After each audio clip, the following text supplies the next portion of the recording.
Good evening and thanks for joining us. I'm Bruce Frisco. It is Thursday, the 5th of February. This is CTV News. Tonight, police arrest 3 young hockey players in a hazing sexual assault investigation.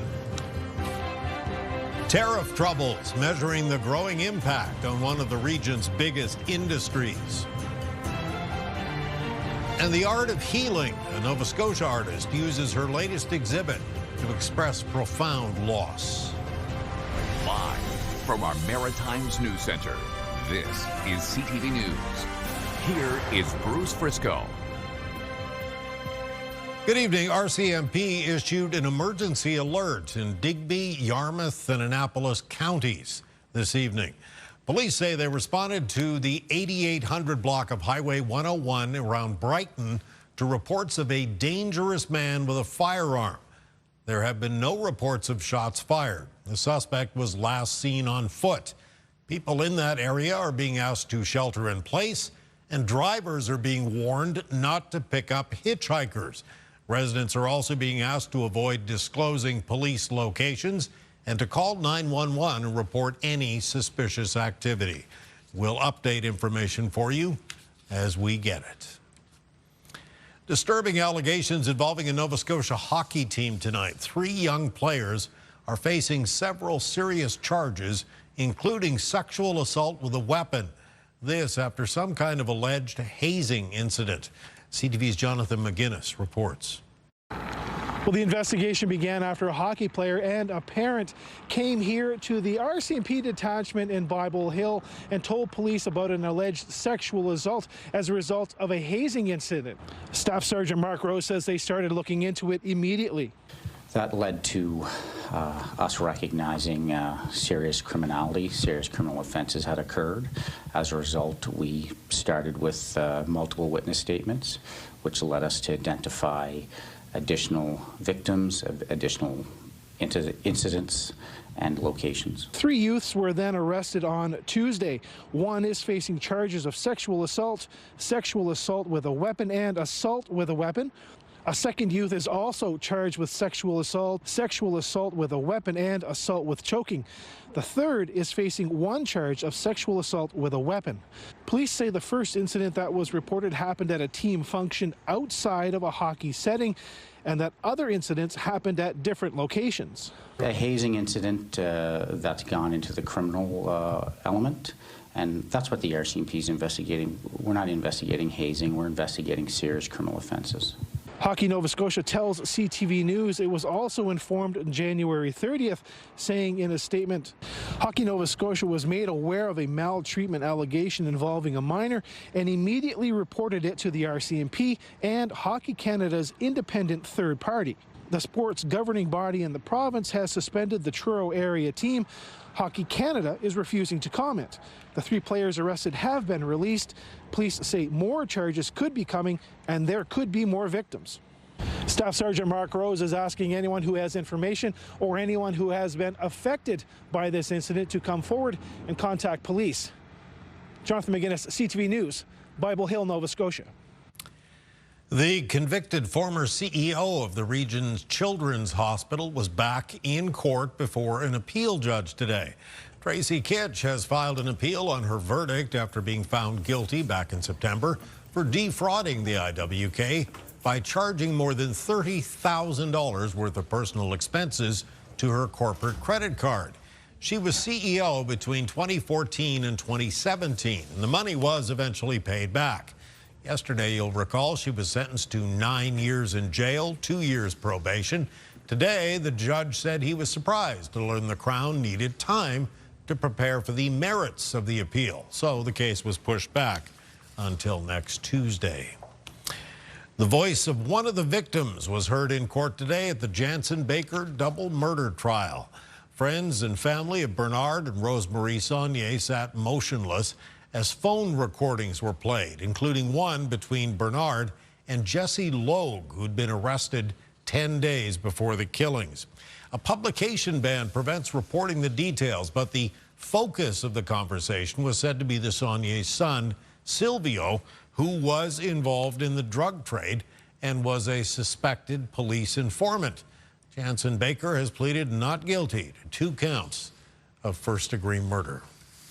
RCMP in New Brunswick seeking witnesses and surveillance footage as they investigated an alleged drive-by shooting in Dieppe.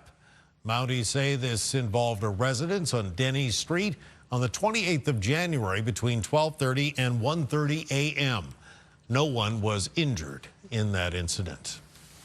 An investigation into allegations of financial irregularities at Halifax Water has wrapped up, with the utility saying no irregularities were found. Back in December, Halifax Water confirmed an independent third party had been brought in to carry out an internal review, including interviewing witnesses and reviewing documents. In the end, officials say allegations of irregularities proved to be unfounded. Another campaign to cut a proposed double-digit property tax hike in Halifax is heating up. This one is being led by landlords and tenants who say the extra costs will be passed on to them. Homeowners pay directly for the tax increases, while renters, it's paid through the rent. So people realize that this is going to be an ongoing issue. He wants to keep life affordable for people living in apartments, and that's what their program's about. So he's right. That's what happens. When the tax rate goes up, renters are disproportionately impacted. Russell says hundreds of people have signed the group's petition since it was launched less than a week ago. Get the Maritime's top stories, breaking news alerts, and watch live. Download the CTV News app. Fire has damaged one of Canada's oldest military facilities. Crews rushed to the Halifax Armory early this morning after the fire broke out inside. CTV's Stephanie Seacos has details.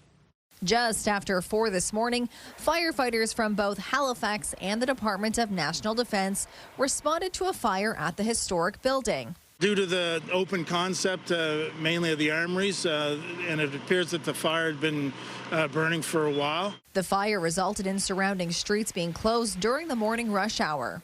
Power was shut off for more than 2,000 customers from the north end to downtown Halifax for about an hour for public safety reasons.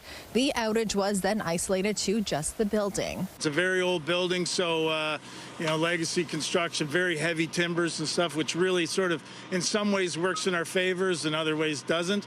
And it's been renovated several times, so we're dealing with several layers of flooring, several layers of ceiling. The cause of the fire is under investigation.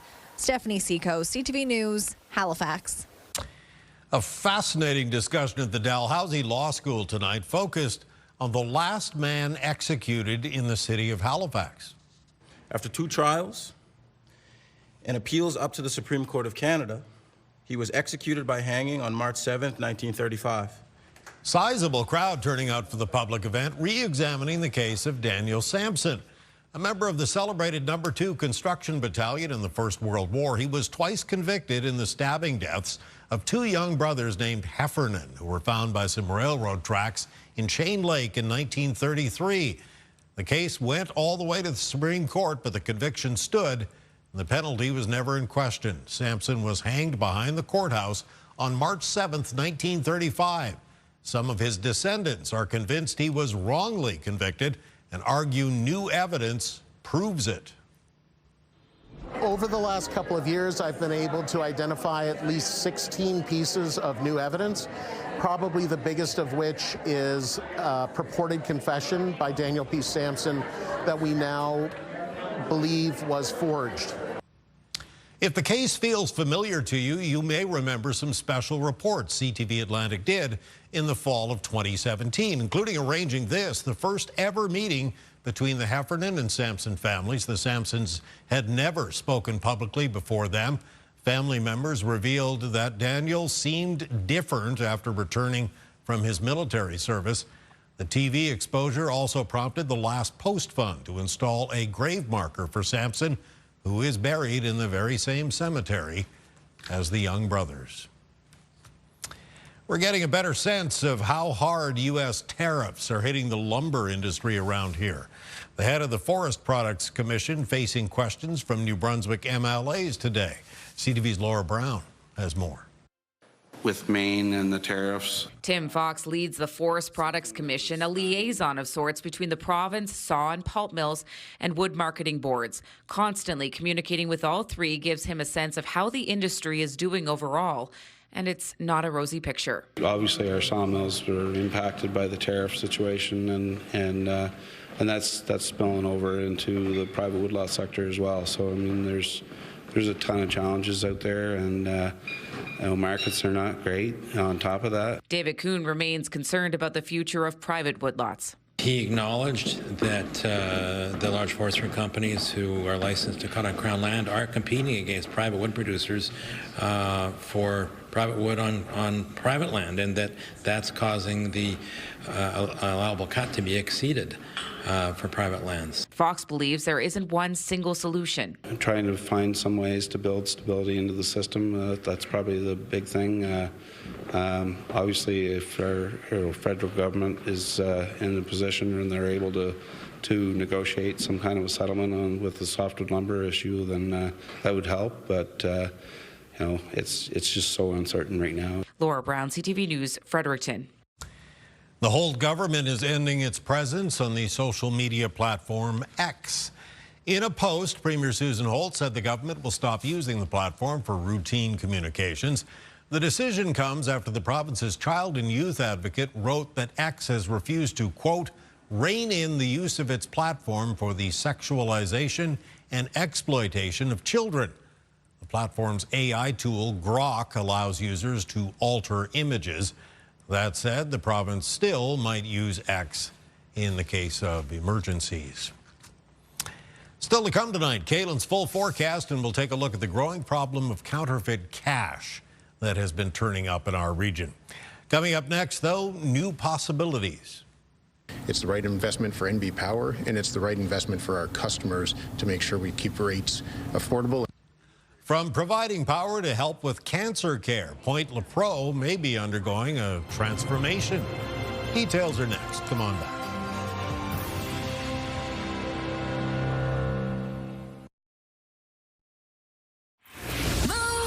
Mornings with Aaron and Peter. You're never going to want to leave beaches, Turks and Caicos when you win Password to Paradise. And you could win that trip tomorrow with us just after 7 o'clock. We got a rare glimpse inside the Maritime's only nuclear power plant. This comes as Point Lepreau is facing yet another lengthy and costly shutdown, but could also be the beginning of an important new role. CTV's Avery McRae explains. Life-saving medical isotopes is really exciting for the utility. NB Power is looking into the possibility of harvesting radioisotopes on site. Isotopes are used both industrially and medically, including in various types of cancer care and medical imaging. And this is part of our long-range capital plan. It's the right investment for the plant, it's the right investment for NB Power, and it's the right investment for our customers to make sure we keep rates affordable. The production of isotopes would still require some retrofitting of the plant's CANDU 6 reactor and still needs to undergo more research before becoming reality. Each day the plant is shut down, it costs the utility anywhere from $1 to $1.5 million. But during those shutdowns, Clark says significant investments and upgrades have been made. Now that we have that stable production and stable, sustainable production from the facility, to look at what else can we do to help manage the cost increases that we see coming as a utility and the rate increases that we see coming. This is a new revenue stream that will help offset some of that pressure on rates. How much money it could generate for the utility or the cost to refurbish equipment to support isotope production still isn't clear. The topic will be explored further during a 119-day planned outage that begins in April. Avery McRae, CTV News, St. John. Thank you, Avery. Time for a quick little break, but when we return, it's your complete maritime weather forecast. Kaylin Mitchell tells us what to expect as we ease into the weekend. Coming up next.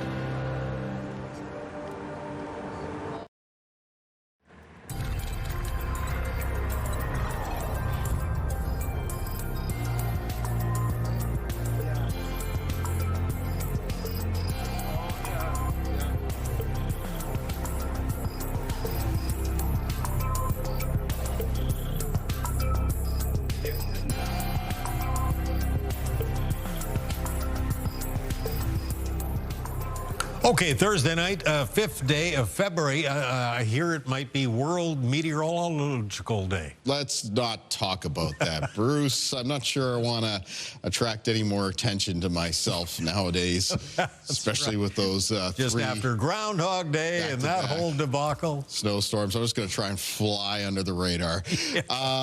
If anybody's out there tonight, though, you definitely want to be bundling up. It's a very cold night across the Maritime, especially in the province of New Brunswick. We've got some lows tonight heading down into the minus teens and minus 20s as we take a look at our weather systems map. There's no big weather systems on our doorstep.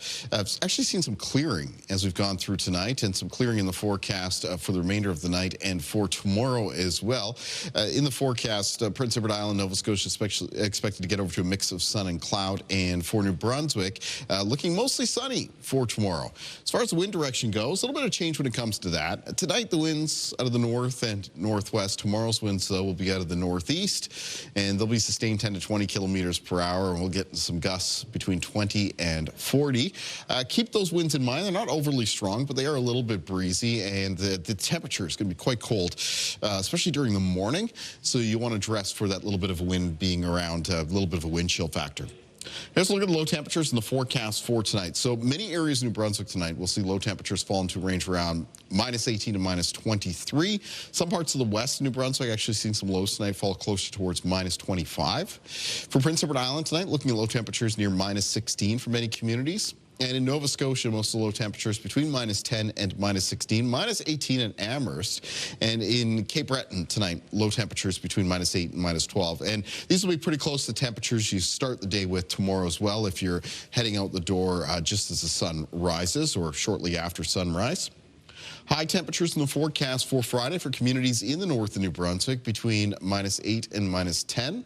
With central and southern areas of New Brunswick with high temperatures between minus 5 and minus 9 for tomorrow, including minus 5 at Campobello, minus 6 at Grand Manan, minus 7 at St. John and Fredericton, and minus 9 for Moncton in the southeast. Prince Edward Island for tomorrow with high temperatures between minus 4 and minus 7. It's a mix of sun and cloud. Low chance of a flurry throughout the day, about a 30-40% chance. And there'll also be a low chance of some flurries in eastern areas of Nova Scotia, so they'll be very spotty in their coverage where they do occur. High temperatures for Cape Breton between minus 1 and minus 4, between minus 4 and minus 6 for the North Shore, and between minus 2 and minus 4 for the Eastern Shore. Cumberland and Colchester counties for tomorrow. Hants County with high temperatures between minus 5 and minus 8. In Halifax and Lunenburg counties, most of the high temperatures between minus 4 and minus 6. In the Annapolis Valley tomorrow, high temperatures around minus 6, minus 5 at Digby. And for Queens County, Shelburne County, Yarmouth County, most of the high temperatures between minus 4 and minus 6. Taking a look at the extended forecast, colder temperatures into and through the upcoming weekend. There will be a chance of flurries for New Brunswick on both Saturday and Sunday. A mix of sun and cloud, quite cold to start next week. And then on Tuesday, a mix of sun and cloud in the forecast. Temperatures look like they'll moderate by Wednesday and Thursday, but there's a chance of flurries on Wednesday and snow possible on Thursday. For Nova Scotia in the forecast, next couple of days, chance of some isolated flurries around the province. Temperatures colder during the nights and first thing in the morning. Very cold start to next week on Monday. Daytime high temperatures look like they'll be held several degrees below zero. Some flurries in the forecast. Temperatures moderating, though, Tuesday into Wednesday. Flurries in the forecast for Wednesday, and then a mixture of snow and rain possible on Thursday. And for Prince Edward Island in the forecast, it's flurries expected through the weekend into the start of next week. Colder temperatures on both Sunday and Monday, daytime highs around minus 5. Chance of flurries on Tuesday, and then some more flurries in the forecast for Wednesday and Thursday, but high temperatures closer to zero. Bruce. And let the record show we appreciate you every day of the year, not just on World Meteorological Day. Well, that's great to hear, Bruce. Okay. All right. Thank you. We'll step aside for a couple of minutes. Stay with us. There is more to come.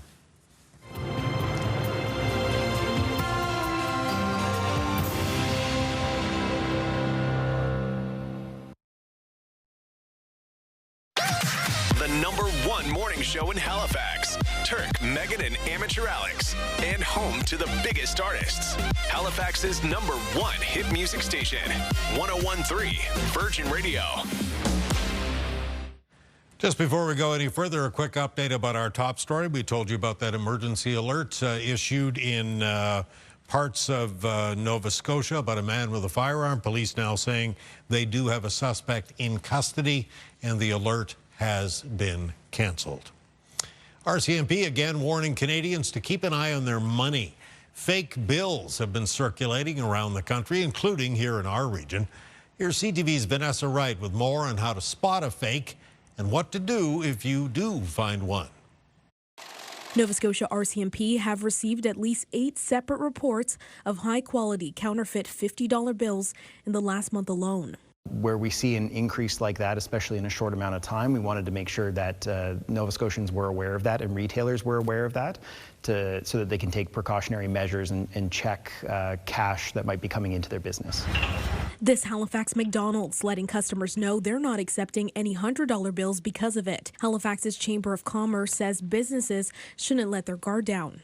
Cash is still used for a lot of smaller transactions. So yes, I mean, they need to be vigilant. They need to kind of keep an eye on the bills. I wouldn't recommend people turn away cash, but I think if you're careful, you're probably not going to have any problems. RCMP say it's best to familiarize yourself with the security features of a genuine Canadian currency bill. Making sure that the holographic stripe on one side of the bill is integrated, like you can't peel it off, it's not a sticker or anything like that. Making sure that the lines and the detailing on the bill are high quality. Feeling it, making sure it should feel like plastic, it shouldn't feel like paper. Because of how easy it is to pass along cash, it's harder for police to crack down and track down the fake ones. They hope people will do the right thing and report it to avoid legal trouble. Vanessa Wright, CTV News. Thank you, Vanessa. Time for one final break. Coming up, using art to express grief. First, though, it's your wake-up weather. Here's a live look at Halifax as we approach midnight on this Thursday night. Kaylin Mitchell's Wake Up coming up next.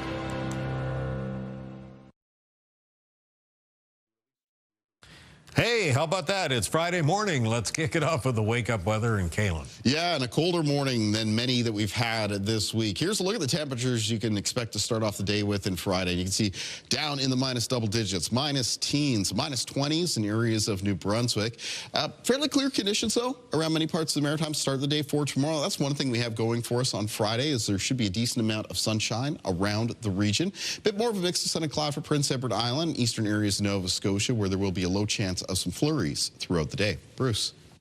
Thank you, Kaylin. Well, using art to deal with her grief, a NASCAD master's student has tapped into new mediums to tell her brother's story.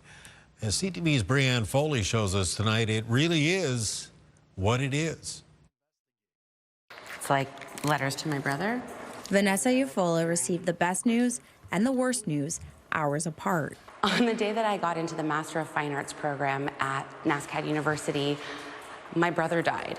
From the moment she began her Masters of Fine Arts, her brother Tristan became the focal point of her thesis. The exhibition for the last 2 years has been me trying to understand how to move forward with life, how to be a sister even after your brother is dead. Everyone went wild because they were sure it was you. She says that art became her pathway through the grief, writing letters, and showing her brother to the world. I just started documenting things, just picked up my cell phone camera and started taking pictures. And that became part of a series of images of my parents, a slideshow of them day after day visiting my brother's grave. The healing process has been long, and expressing her brother through her art helps guide her forward. I miss my brother every day, and I'm not going to say that it hasn't been hard to look at his face while I've been making, prints about him. But at the same time, I think that kind of confrontation has been so helpful for meditating on our relationship. Brianne Foley, CTV News, Halifax.